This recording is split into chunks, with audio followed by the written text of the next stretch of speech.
Salut à tous! Aujourd'hui on se retrouve pour une vidéo qui n'a absolument rien à voir avec le potager mais que je voulais absolument vous partager parce qu'elle est ultra simple et ultra efficace, vraiment super bonne. C'est la recette du beurre de cacahuète fait maison avec seulement 2 ingrédients. Il vous faudra uniquement du sucre et des cacahuètes qui sont grillées et non salées. Et après on peut rajouter un 3e ingrédient qui est le sel, mais ça c'est absolument facultatif.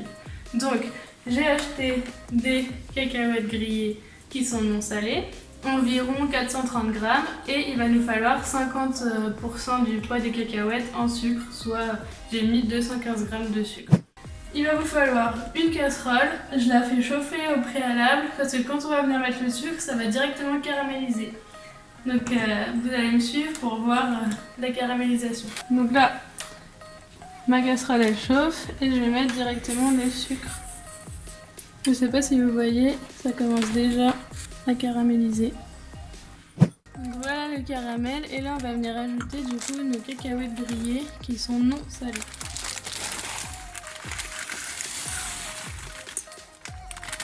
Du coup dans notre mixeur, après voilà, moi il est assez petit donc je pense que ça me fera 2 pots en tout.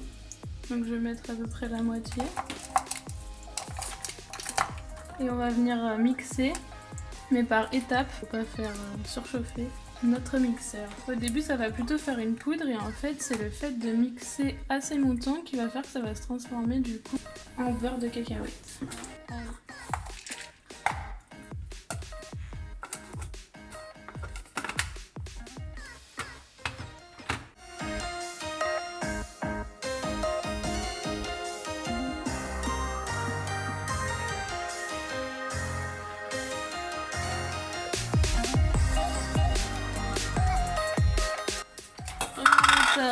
La poudre et le fait de casser un petit peu les cristaux qui se sont formés du coup de sucre qui s'est caramélisé.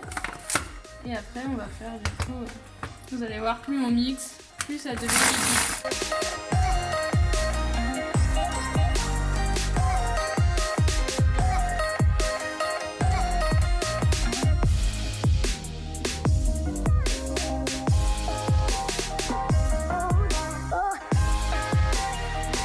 Là vous voyez que ça commence un tout petit peu à faire de la pâte. Je vais venir décoller les bords. Et on va continuer.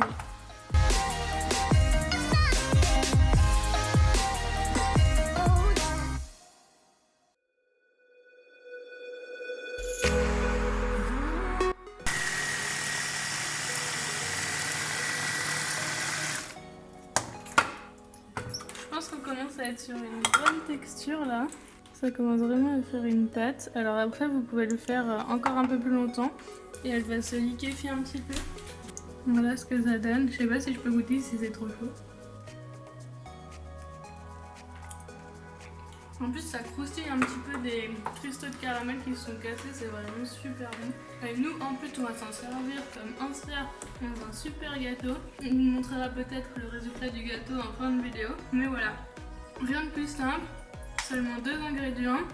Avec mes 430 grammes, je pense que je vais pouvoir remplir 2 pots type pot à confiture. Et après, pour ce qui est de la conservation, ça se conserve 1 mois à température ambiante et jusqu'à 2 mois au frigo. Mais je vous assure que franchement au bout d'une semaine il n'y en aura absolument plus parce que c'est tellement bon que ça ne tiendra jamais les 2 mois.